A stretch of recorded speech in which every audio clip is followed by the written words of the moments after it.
of Sabah, home to some of the country's finest beaches. Its capital, Kota Kinabalu, is a bustling boomtown. A thriving tourism industry is driving the local economy, which is also steadily growing. It comes as no surprise then that migrant workers flock to the island, a majority of whom are from the neighboring southern Philippines. But the history between Sabah and the Philippines is filled with controversy, and for many who come here for a better life, the journey is hardly ever smooth sailing. Hello and welcome to Assignment Asia.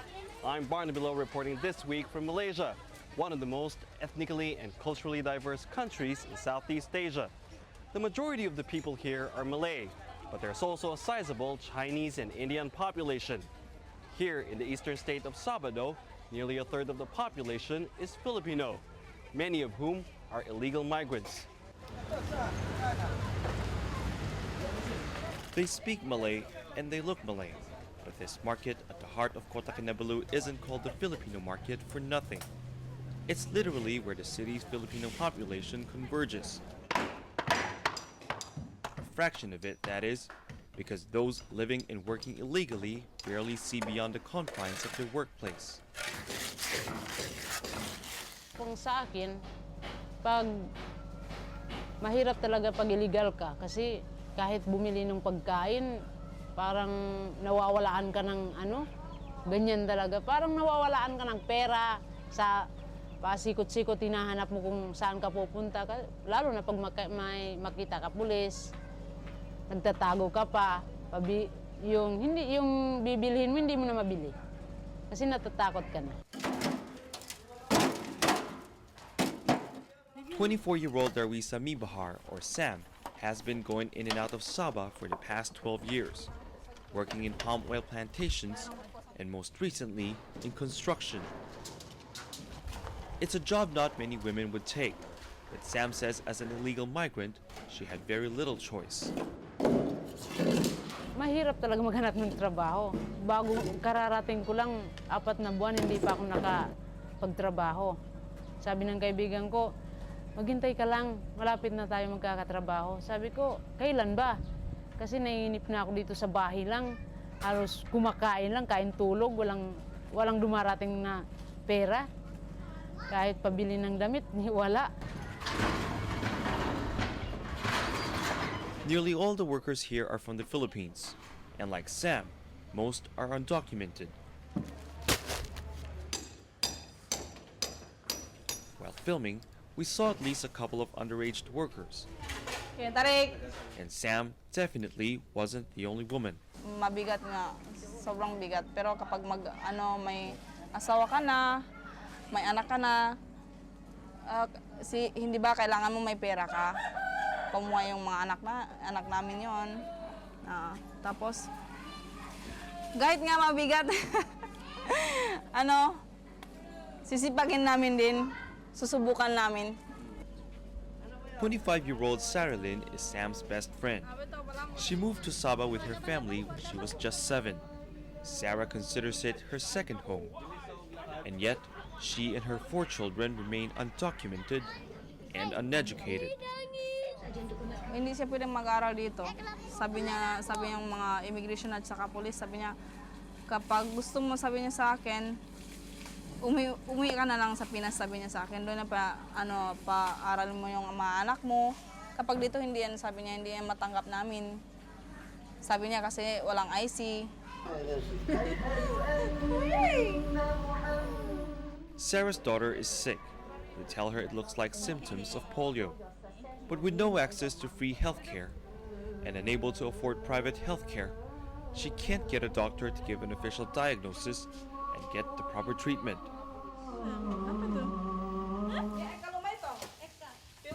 Sam and Sarah represent the two faces of the Filipino diaspora in Sabah. One who comes purely for employment, and the other to stay and build a new life.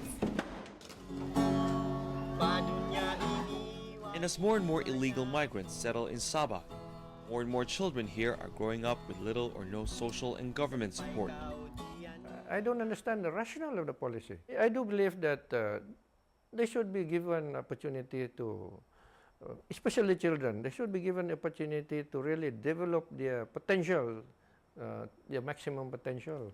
Because it's a life. You only live once, whether legal or illegal, they are here. It is better for them to have some form of skill and education rather than leave them and they turn out to be criminals, you see, and no good for everybody. Simon Sipaon is a former state secretary of Sabah and a human rights advocate. He believes illegal migrants aren't the only ones to blame for the problem. Authorities, he says, should also be held responsible. And the last thing I think on their mind, as far as I can see, is to break the Malaysian law. You know, they just want to have a decent life, can able to feed their families and things like that.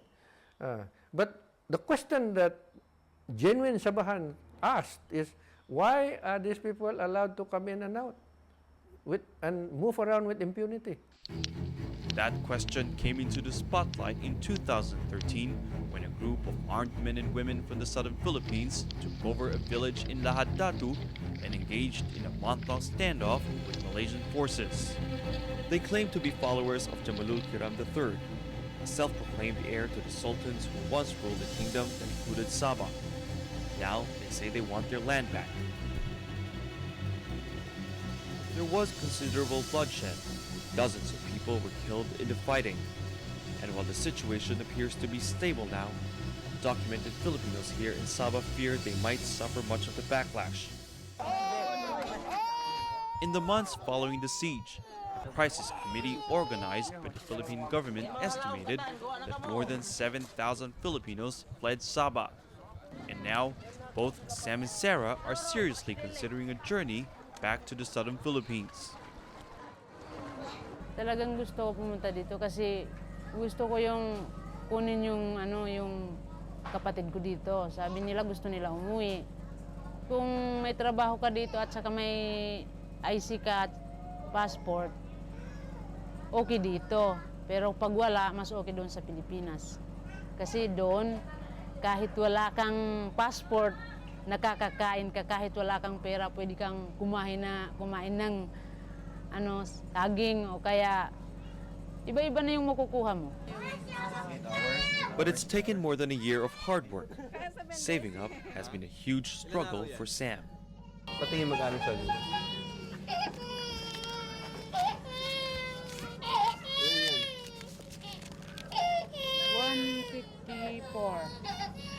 $154. And then just moments later, a man comes asking Sam for payment for her loans. Sam says this is how every month ends for her. What little she has left goes to their food and to that golden ticket home.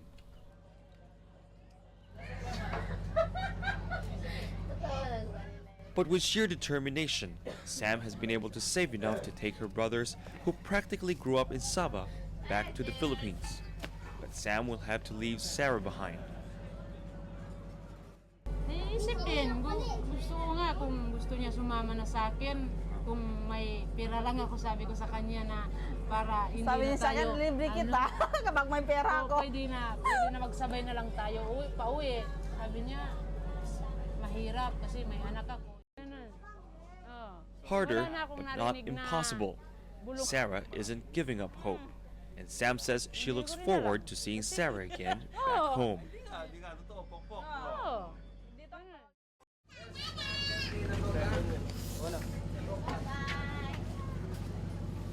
After more than a year of hard work and sacrifice, Sam and her brothers are finally heading home to Jolo, Sulu, their hometown in the southern Philippines.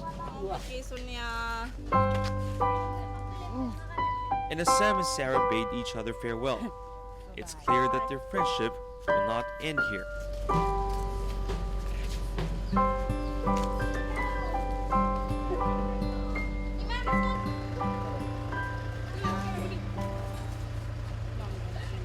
So Sam and her brothers are finally about to leave Kota Kinabalu. They've been waiting for this moment for a very long time.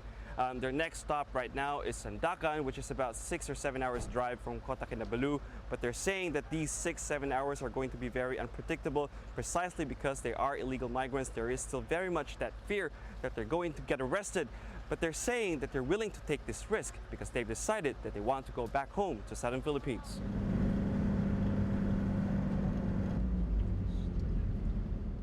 Bakit importante na maiuwi mo pati itong mga kapatid mo? Kasi pwedeng ikaw lang naman na umuwi. Pero bakit importante sa'yo na pati sila maiuwi? Kasi ang importante sa akin para makauwi sila, kahit hindi sila nakapag-aral ng grade 1, kahit sa adult lang basta makapag-aral sila, yung maisulat nila yung pangalan nila, makasulat lang man o makabasa. Meron ka bang kahit ano pa ngayon? Parang konting kaba o kaya konting takot na nararamdaman? Na siguro, kasi wala kaming pauwi lang kami, wala naman kami pera madadala na marami na sa pulis. Baka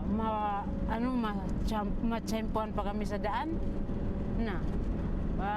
Hindi namin alam kung paano namin ibibigay yung pera namin, kung kulang ba o sobra yung pera namin, kung magkano bang kailangan nila. During and shortly after the Lahad Datu siege, there was heightened security all throughout Sabah. It wasn't too much of a stretch to think that this vehicle could be stopped and scrutinized at one of the checkpoints. But it didn't, and by sundown, we arrived at Sandakan. The journey of Sam and her brothers, though, is far from over, and we're about to go with them all the way home. For Sam and her brothers, the journey back to the southern Philippines is a risk they feel they have no choice but to take.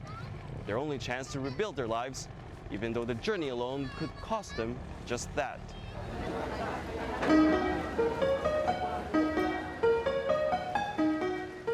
It took 9 hours to reach Sandakan, but that was only the first leg of our journey.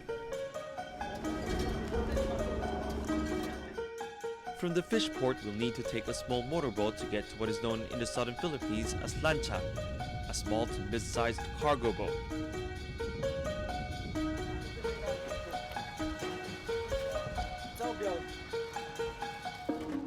This vessel will take us all the way to Jolo, some 200 nautical miles away. All this for $50 a person, about as much as Sam earned in a month as a construction worker.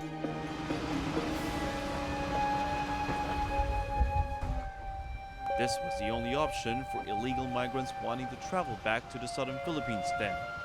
Most of them took more passengers than they can safely carry.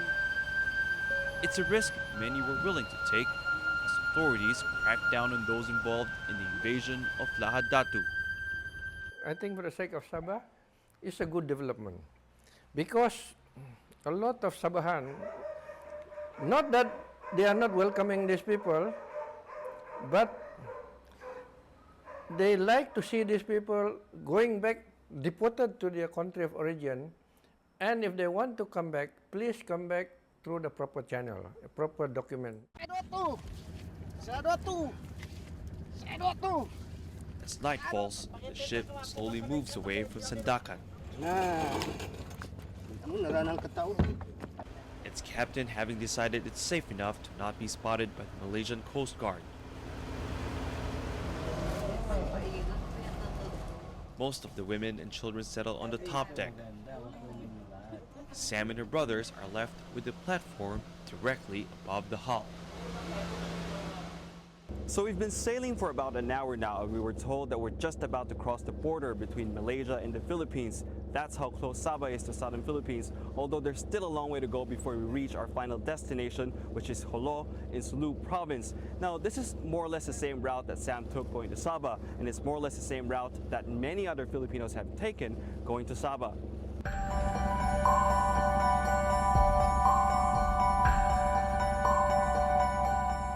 9 hours later, it's daylight, and there's nothing but the vast blue sea on the horizon. Jolo feels so near, yet so far. especially for Sam. But nothing is too difficult for her now. She says she's been through worse. Medyo mahirap. Pag malakas pa yung alon, minsan muntik na kami malunod. Kasi gumaganyan-ganyan yung yung bangka. Nagtatago kami sa loob ng bangka. Pero hindi naman lahat kami nagtatago.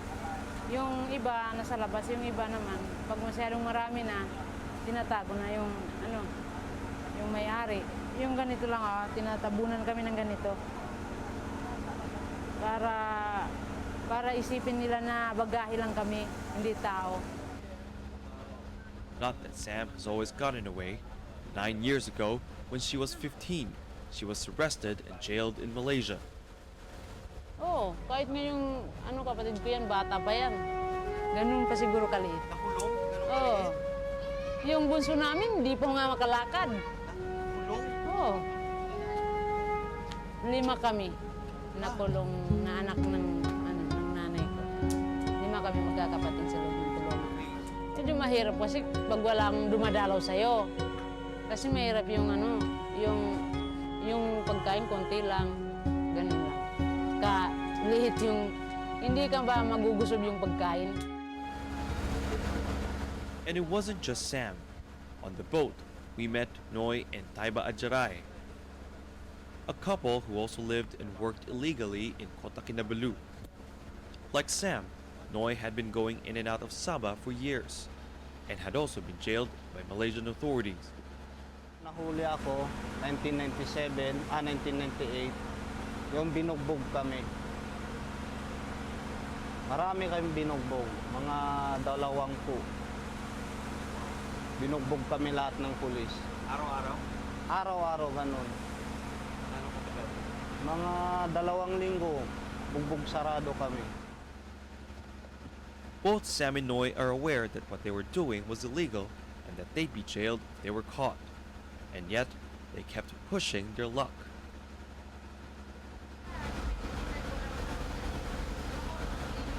Yun na nga, kasi wala kasing walang trabaho namin at saka naghahanap ng pera. Kahit nga nakakulong na ganun nakakulong, sabi ng tatay ko na kung gusto niyong humanap ng pera, di humanap kayo. Kahit nga hindi kayo humanap, nakakakain din kayo dito. Pero sabi ko, oo naman nakakakain, pero iba naman yung may pera tayo o kaysa sa wala. Kaya pumunta dito. Now, both Sam and Noy swear they're never going back to Sabah. This trip between Sabah and the southern Philippines, they say, is their last.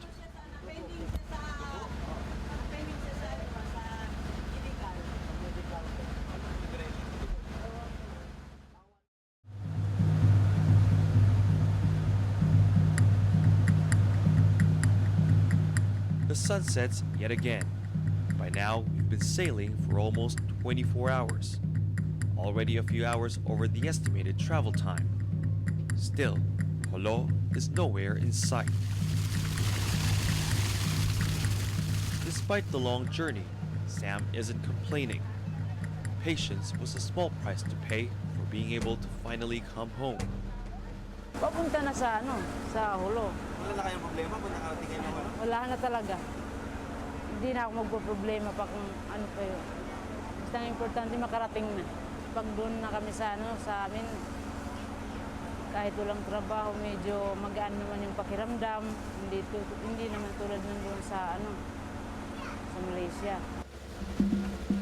And then the ship's crew turns all the lights off to avoid being spotted this time by Philippine authorities.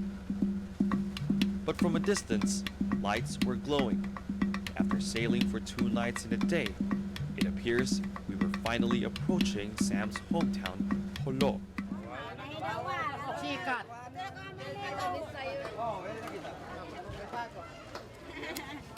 Jolo, center for trade and commerce, home to thousands of Filipino Muslims, capital of the island of Sulu.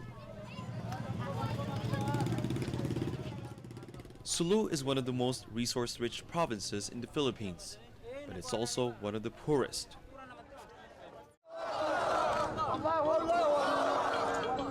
A 4-decade Muslim insurgency has largely hampered economic growth.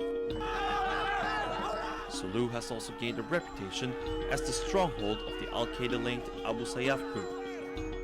The Abu Sayyaf is blamed for some of the deadliest terrorist attacks in the Philippines and for some of the most high-profile kidnapping cases. It's the absence of peace and order and the crushing poverty that drove so many like Sam away from the island. And Sam says she's not that worried. May gulo din sa Hulo, pero yung sa lugar namin walang gulo. Medyo diyan lang sa malapit sa sa Hulo talaga yung Patikul. Diyan lang yung meron Abu Sayyaf. Minsan kami nga natatakot din. Hindi kami madalas pumunta doon. Doon lang kami sa lugar namin. So the journey goes on for Sam and her brothers. From downtown Jolo, it's another 4 hours.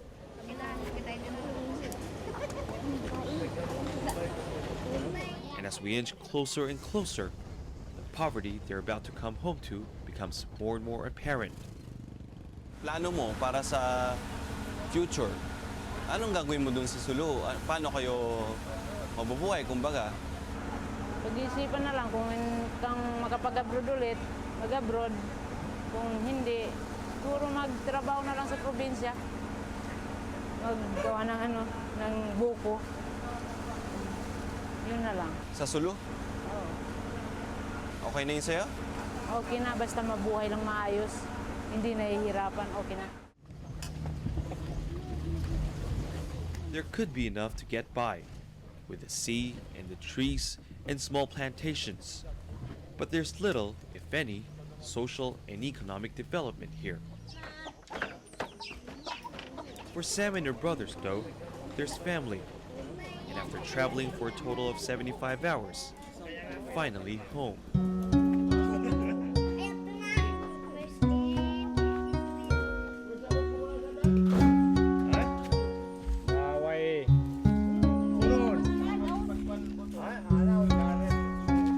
Their father isn't there to greet them.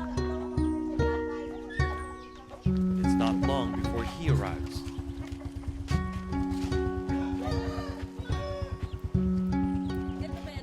It's the first time in more than 10 years that he's seen 2 of his sons.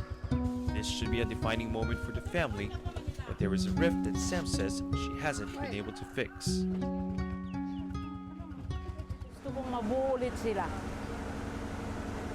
Yun lang gusto ko. Pero yung nanay ayaw talaga. Yung tatay ko gusto niya makipagbalikan sa nanay ko. Pero yung gusto naman ng nanay ko makipag-iwalay sa yung asawa, hiwalayan yung tatay ko yung asawa niya. Yung huli. Pero hindi naman ako pwedeng magsabi sa sa tatay ko, hiwalayan mo na yan. Kasi yung bata pa kami, yun din ang nag-aalaga sa amin. Yung nasa Sabah nasa Malaysia si nanay ko. Ilan taon na ba sila nagkita pati tatay? Ilan taon na kami nagkita? It's a story that's become all too familiar to families like Sam's. A price they've had to pay for a chance to provide a better life for their loved ones.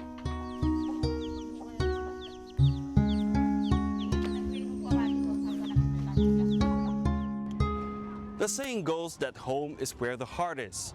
It's true even for Sam and her brothers, but being back in Sulu has its own uncertainties.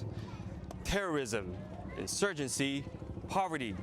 These are problems here that have remained unsolved for generations.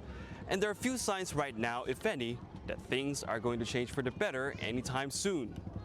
Still, being back with their family and away from fear of getting arrested in Sabah gives Sam and her brothers hope that they can restart their lives. That's all for this edition of Assignment Asia. I'm Barnaby in Jolo, Southern Philippines. Thanks for watching and join us again soon.